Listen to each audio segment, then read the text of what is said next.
Welcome to the Smileco podcast. My name is Kevin Hayashi. I am your host and the co-founder of Smileco. We are a platform to encourage and inspire creators to live their dreams and do what makes them smile. We lead by example by raising our frequency and manifesting our reality.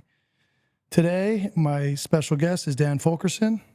Dan, how are we doing? Good. Thank you for having me on. Not only Dan, but we have Teddy. I was going to say, Teddy's the special guest. Teddy is the very special guest, and Dan's here too. Dan is the founder of BULLDOG Fulkerson Law, San Diego's bulldog attorney. He's been helping people with injuries and car accidents, sits on the board of 6 nonprofits, runs his own dog rescue. He integrates the things that you love in life so work isn't work. He built the dog park in Little Italy, which I take my dog to, so thank you for that. Of course. If you drive down the 5 North, the huge building, Bulldog building is his. He brings all 5 dogs to work every day. And thankfully, Teddy's here to join us. Teddy, how you feeling? Teddy's chilling. Teddy's chilling. Teddy is very comfortable with this scene.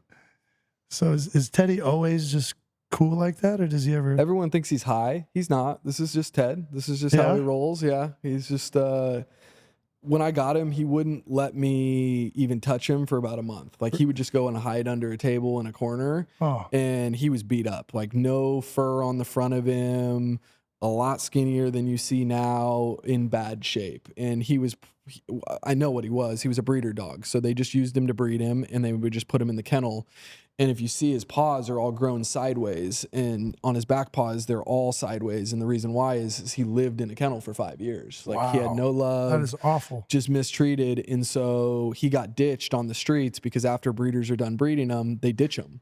So he came to me, and I got him all recouped and back to where, he is today. And he's like part of my soul now. Like, I couldn't find him a home. He'll be with me forever. And he comes everywhere now. He, like, literally, when I travel, he travels with me. He goes everywhere I go. So he was found just on the street?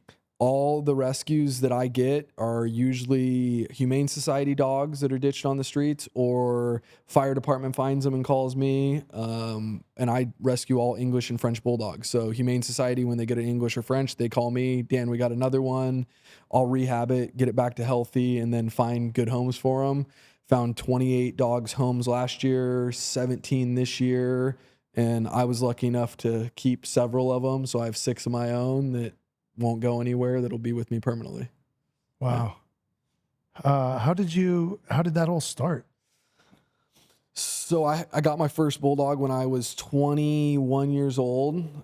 Stupid San Diego State college student, partying, drinking too much, drunk one night, got online, bought a dog like an idiot. And 3 days later, this English bulldog shows up, and I'm like, oh shit, got a dog now.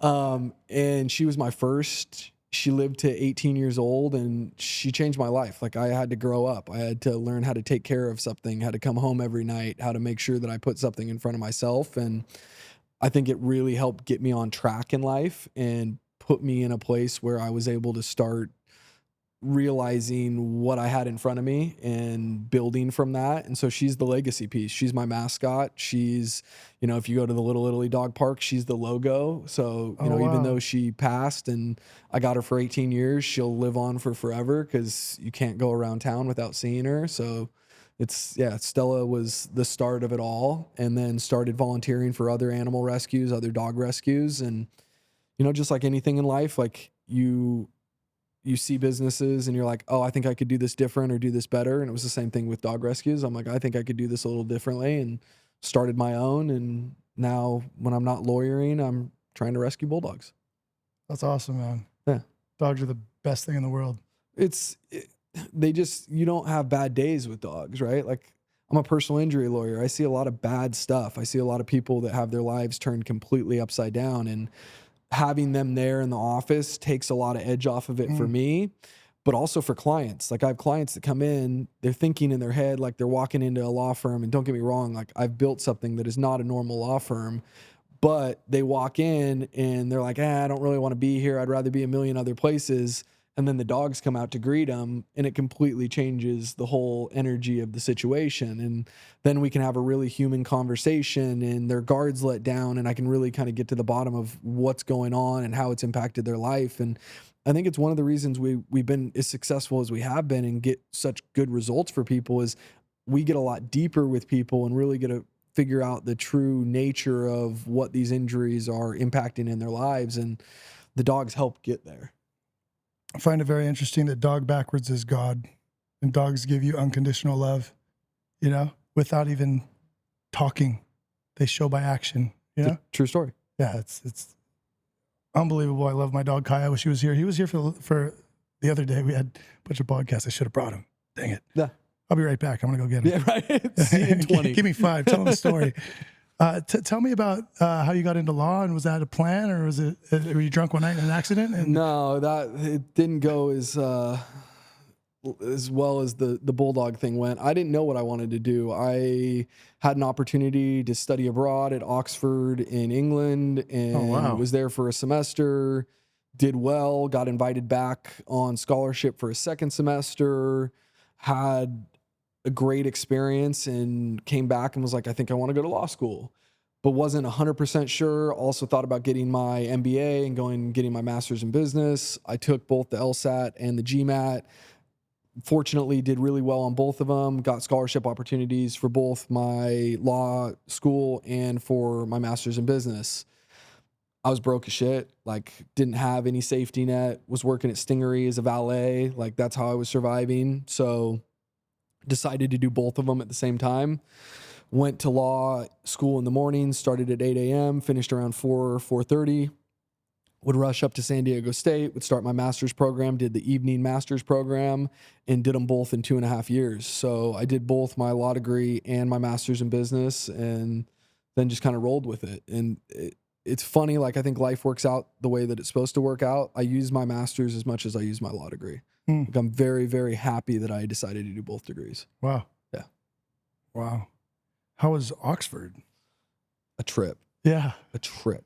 Like, was that like your first time? Yeah. Yeah. Yeah. I mean, one great, like weekends, you just travel, right? Like you just jump on Ryanair and travel around, got to see the world. Never really had that opportunity before. Kid from Idaho. That was an amazing experience, but being able to study there, and like I'm like studying under guys that were on cabinets for presidents, right? Like just like the most unbelievable perspective shift of there's such a bigger world out there, and if I put my head down, I can do some pretty special stuff. And I think that was something that really built my confidence, and I will always look back on that experience and be very thankful, because I don't think that I'd be where I am today without going through all of that. Yeah. Yeah. Do you still stay in touch with anybody that you met there? I hired an attorney in my office. It's a current litigation attorney that I met my second semester. I was mentoring him, and I hired him. He's now one of my litigation attorneys. Dude's a savage. Yeah. Such a good attorney, but that's how we met. That's amazing. Was it random, or just you stayed in touch with him and you're like, hey? Reconnected with him in like law school, just randomly. Wow. Like, Taylor, Dan, like from Oxford. I was like, last time I saw you were jumping off a boat into the River Thames in Oxford, and we reconnected and stayed in touch. When I had an opportunity, he was a public defender for about 5 years. Really, really good public defender, had 50 jury trials under his belt. Pulled him aside and was like, let's go to work. And he's been with me for 6 years now. He's one of the better young attorneys that I've ever come across. We're so lucky to have him. And he does amazing work for my office. How are the parties in Oxford? It was different, like pub parties. Yeah. Pub parties. No house parties, pub parties. Soccer game parties? Yeah, soccer game parties. Rowdy soccer game pub parties. Food was terrible, but it was, my first dog was Stella, because that's what I was drinking. Like Stella Artois was the drink. So came back, got the dog, named her Stella. And then you went where after? For Cal West for my law and San Diego State for the master's, because they let me do both programs at the same time, and I could do a summer program. So that's how I did them both in 2.5 years. Was I went year round. So just constant. So you went Idaho, Oxford, San Diego. Chicago born, Idaho till I was 18, graduated, ran as fast as I could to Chico, went to Chico State for a year, was like, I can't do this. I won't survive up here. Moved down to San Diego, Mesa College to get in-state residency because I couldn't afford to go to state, transferred into state, went to State, went to Oxford, Cal West, back to San Diego State for my master's in business. San Diego's favorite place? It's the best place on earth. Right. I tell people that all the time. This is the best city on earth. Yeah, it's changed. I mean, don't get me wrong, we have our issues, but I'll never leave. Like, this will always be my base. This will always be my home. I hope to have, at some point in time, a little bit more presence back in Boise, Idaho, because my sister's there, my nieces are there, my mom's there, but this will always be base. Yeah, this will always be, I always said, like, drag my dead body out of the city because I'm not leaving. Yeah. Yeah. I feel it's crazy how much happier people are here. Yeah. Just the frequency is so much higher than so many other places. I've lived in San Francisco, Las Vegas, Oakland. I grew up in Fresno, Huntington Beach, LA, and nothing against those cities, but I love this city. And part of with our company Smile, I've had to come down and get to know the city and network with people. And in some of the other cities, I had to do the same thing too. And it's, here it's 9 out of 10 people are really cool, In the other cities, it's like 2 out of 10 people are like really I'm excited to do business with you and stuff. So I love that. It's also the smallest big city in the country. Right. It is 6 degrees of separation between everyone. Yeah. Everyone knows everyone, and I absolutely love it because if you're a good person and you're good at what you do, people will know it. Right. And if you're a shitty person, people will know it. Right. And that's what I love about San Diego. Yeah. Yeah. And in my experience, I explain to people in every other city, the first question is, what do you do? Here it's been, what are you doing later? Do you want to go to this concert? Yeah. And it's been super rad. Yeah. How did you start your firm and how'd that become? Yeah. Kind of just happened. Like, I worked for another, same way the dog rescue thing happened, worked for another firm for a while, saw a bunch of things that I was like, this is not at all how I would operate, how I would want to operate, not the energy that I want to live with. I think I could do it better. My business mind has always been systems and processes. Like, this is not how you systematize things efficiently. And had the opportunity, started the firm. My law partner I went to law school with, he'd worked at that prior firm with me. He was like, let's go. And we started in my Little Italy condo on my kitchen table. Like, not really much of a plan. Not like, hey, we're going to grow this to be one of the biggest firms in the city. But it just happened, and surrounded with great people, didn't take a dollar off the table for 18 months, invested every single penny back into the office, hired some of the best attorneys that I could find. And that's how we've been able to grow it to 30 deep and owning that big building off the 5 freeway. Wow. Yeah. It's been a great ride. Like, probably the best ride of my life. Yeah. Yeah. Sounds like you've had a few good rides. It's one of those things. I love when you introduced the podcast, because you said, like, the manifestation, and that's how I live my life. I tell people all the time, you can manifest the life that you want. You just have to be able to, one, see it in your mind's eye and see it like it's already happened and know it like it's already happened. And then you got to work. Right. There's components to it, but that's how my life has always worked. Like, that building was manifested. Yeah. I live right up that same hill as that building. And I had a dream one night before I ever owned that thing that I was flying into San Diego, and I saw that building, and there was a big bulldog lit up on the roof of that building flying in on a plane. And I woke up, and it was like the most vivid, real dream that I've ever had. Wow. And I called a buddy of mine who's a commercial real estate agent, was like, hey, I want to buy this building, gave him the address, called me back. It's like, it's owned by University of San Diego school system, or University of California school system. They don't sell their real estate.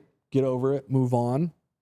6 months later, this guy calls me back, and he's like, I'll never forget. He was like, you have some weird Yoda type energy, man, because they're listing this building, they're selling this building. They listed it with my firm, and we had to go through a process because it was owned by California. So it was like a blind auction, but it all worked out. And the first thing I did was put a big, glow in the dark light up LED bulldog on the roof, like I saw in my dream. And that's now our office. That is an awesome story. Yeah. Do you? I ask a lot of people this. Do you happen to know who Dr. Joe Dispenza is? Yeah, of course. Okay. Yeah, I figured. Yeah, I've gone to 4 of his events, and I anyone that is familiar with manifestation, I strongly encourage that it's real. They go to that they go, because he breaks down the quantum physics of how all of that actually works. And UC San Diego is really big on him. I think Hamel is his name. I think he's the anesthesiologist or biochemist. But they have so much data when you go to the events. They have brain scans and heart scans and everything, and it's cool because you can see what part of your brain you're lighting up, and then the more the more knowledge you have of anything, the more intent you have, and the more intent you have, the more powerful it becomes. And then you realize, I start going back 10 years, and I'm like, well, that's why that happened, Yep. But that's great, man. Yeah, you have great energy, man. It's a pleasure. It works pleasure on to meet a you. cellular level, like in Right. Deepak Chopra. He talks about it as Yeah. well, where he was a treating physician, and the reason why he left that was because he was like, they didn't realize that so much of it is more in your mind, and you can actually treat illness and things like that just with the thoughts that are going through your head and how you're living. And I just think that energy is such a bigger thing than what people realize. Right. Yeah. So Dr. Joe, if the listeners aren't familiar, he broke his back. He got hit by a car, and it was a chiropractor, and was basically paralyzed. And everyone else said, you have to have the surgery. You're going to be paralyzed. And my old business partner in San Francisco, Ricardo Ricci, goes by Apexer. He's a very well-known street artist there, probably the most well-known street artist from San Francisco. He also dove in the ocean and fractured his neck and was a paraplegic for 3 years. No kidding. And everyone, he's in Hawaii, and everyone was, saying, well, I don't know what we're going to do. And an energy healer, I can't remember his name, but our Olympic team would hire him because he does things differently, flew over there and just started tapping his head. And he's like, what are you doing? He's like, I'm waking your brain up, and started tapping his arm. What are you doing? I'm telling your brain what to do. And now he paints murals all over the world. It's incredible. Like, yeah, Kevin Durant gave a basketball court as he left with the owner of Airbnb, and Ricardo was the one that painted it. No kidding. Yeah, he did Outside Lands, Bottle Rock. Shout out Apexer. But yeah, he's done a lot of amazing stuff. So yeah, It's incredible. And that's what I could see you take into your life and your job and bring to your clients. And that's so much more than just what probably most law firms do. Yeah, I'm not trying to be your normal lawyer. I don't like the way that most normal law firms operate. I don't like the way that most normal lawyers are, and I've just tried to run in the opposite direction of it, and it's worked out really well. And just trying to live a happy life, man. Like, Yeah. money isn't everything. Right. Yeah, stay in good energy. You mentioned you guys are possibly expanding. Yeah, I opened a firm in Idaho 2 years ago now. Opened a branch of BULLDOG Fulkerson. One, so I can be closer, get back and see the parents and do that. And two, I just saw an opportunity.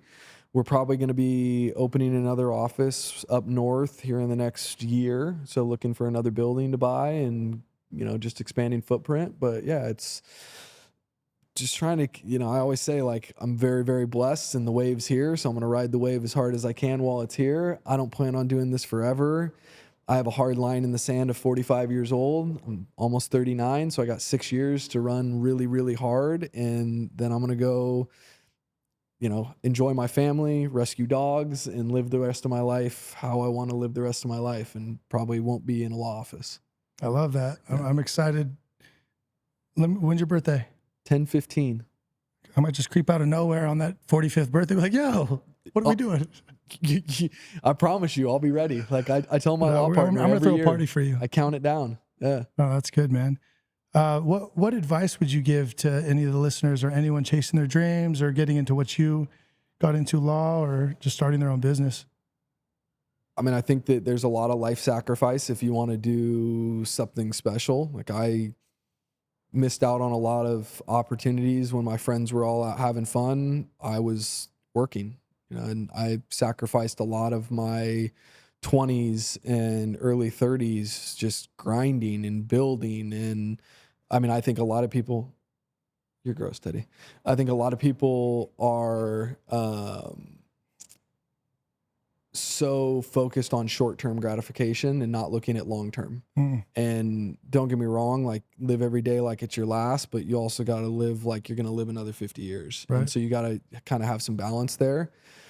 My friends in law school would come by as I was grinding at Stingery nightclub, just trying to survive. Like, that wasn't fun. I would rather been out partying and doing that, but that was not what I had the option to do. And so I think that there is a lot of life sacrifice that goes into it. And someone can look at my life now and go, oh, you're so lucky. But there was a lot of really, really hard mountains that had to get climbed and a lot of tough roads that I had to get through to be able to get to where I'm at right now. And then I think the other thing that I always try to tell people is don't sacrifice your happiness for money. I know a lot of people that are extremely wealthy that are absolutely miserable humans, and money is not worth that. And don't sell your soul. And so many people sell their soul somewhere on the road of life, and you may find money, but you're not going to be happy. And that's not what we're all here for. We're all here to live a happy existence and to have good energy and spread good energy. And I've built my life around all the things that I love, and I'm very intentional about that. That's why the Bulldogs are so ingrained in my office and so ingrained in my work, because it's something that I'm so passionate about. So why wouldn't I build a Bulldog office? Why wouldn't I build the Little Italy dog park? Why wouldn't I have a dog park inside of my parking lot of my office? Like, those are things that feed my soul. You spend so much of your time working. So many people are doing things that they absolutely hate. Yeah. Like, that is a waste of your life, and you get one run at this thing. And I don't want to be that guy that wakes up at 75 and I'm like, oh, I'm sitting on a big pile of money, but I'm also sitting on a big pile of regret, and I'm not happy. Wow. I love all of that. Well, thank you, man. It's a pleasure having you. I ask everybody this, and I kind of know your answer. I ask everyone where they see themselves in 5 years, but in 6, I think there's you kind of explained it already. Yeah. I mean, it's funny. Like, my life shifted a lot in the last few years. I never wanted to get married. I never wanted to have kids. Like, I always, my whole life, like, people would ask me, like, you ever get, never, not my destination. I woke up to that a few years ago and was like, I want to have a kid. Like, I want to be a dad and I want to have a family. And so I'm now working on putting a lot more emphasis into that and making sure that I'm set up where I can be a great dad and I can be there for my family, and I can not be the dad that I think I always thought that I would be, just because of, kind of how I grew up and how I saw it. And so that's my focus. Like, that's been my big shift in life. So my hope is in 5 years from now, family, kids, and I'm on my way out from the law firm, and the second chapter of life is going to be great. I'm very excited for it. I'm excited for you. Thank you. I appreciate it. So it's a pleasure to meet you. Thank you for being here, Teddy, star of the show. Besides your little fart in the middle, man. Was it him? Oh, you always blame the dogs. That's the rule. You always blame the dogs. Is there anything you'd like to plug out to anybody before we say goodbye? No, I mean, I appreciate you having me on. I always say this when I'm on these kind of things. If anyone ever needs anything, has advice, I'm easy to find. Dan Fulkerson on Instagram, Bulldog Lawyer on Instagram, big Bulldog building on the side of the 5. You can always stop by, but always happy to help anyone that needs help. We'll definitely have his links at the bottom of this. Please share, subscribe, like, comment, all those good things. And our links also will be there to add. And don't forget to smile. Thank you.